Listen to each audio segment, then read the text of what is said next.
আমার পার্লারে যেসব আপুরা সার্ভিস নিতে আসেন তাদেরকে আমি সার্ভিসের সাথে সাথে কিছু টিপসও দিই বাসার জন্য। আর কিছু খাদ্যাভ্যাসের জন্য কিছু রুটিনও আমি বলে দিই।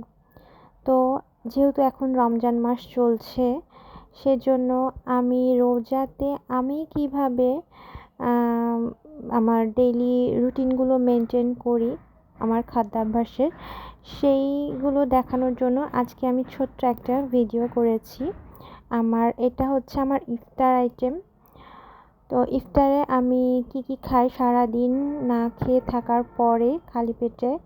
আর এটা কিন্তু আমার মানে ইফতার প্লাস ডিনার। আমি ইফতারের পরে আর অন্য কিছু খাই না, শুধুমাত্র পানি, তাও ডিটক্স ওয়াটারটা আমি তৈরি করে রাখি।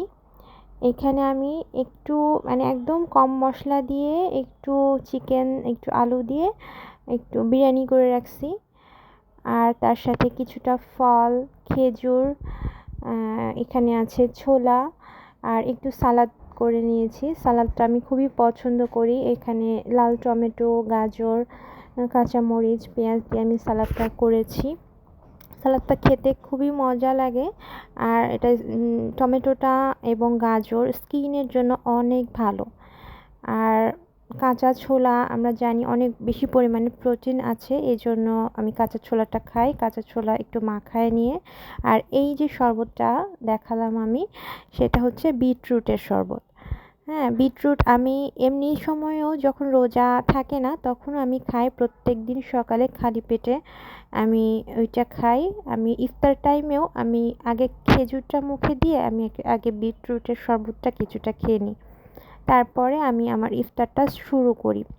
আর এই যে আমি খাওয়া দাওয়া করতেছি, এর মধ্যে আমি কিন্তু সাদা পানি একটুও খাচ্ছি না। আমি খাবারের মাঝে যখন আমার পানি খাওয়ার প্রয়োজনটা হচ্ছে, তখন আমি বিটরুটের পানিটাই খাচ্ছি, তাছাড়া এক্সট্রা পানি খাচ্ছি না।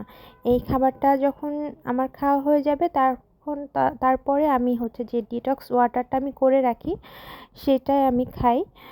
আর ডিটক্স ওয়াটারটা মেনলি আমি তৈরি করি চিয়া সিড, লেবু, কোনো যদি শসা, গাজর এই সমস্ত কিছু হাতের কাছে থাকে সেগুলো দিয়ে আমি করে রাখি। ওটার সাথে খুব ভালো লাগে খেতে। আর এইখানে আমি একটা কাস্টার্ড টাইপের তৈরি করছি। এখানে চিয়া সিড, তারপরে আঙুর, কিছুটা বাদাম, কিশমিশ এইগুলো আছে। আর হ্যাঁ, একটু দুধ আছে, আর একটু কফি পাউডার আছে। তো এটাও খেতে খুব মজা, আর প্রচুর প্রচুর পরিমাণে প্রোটিন এখানে আছে। বাদাম আমাদের জন্য কতটা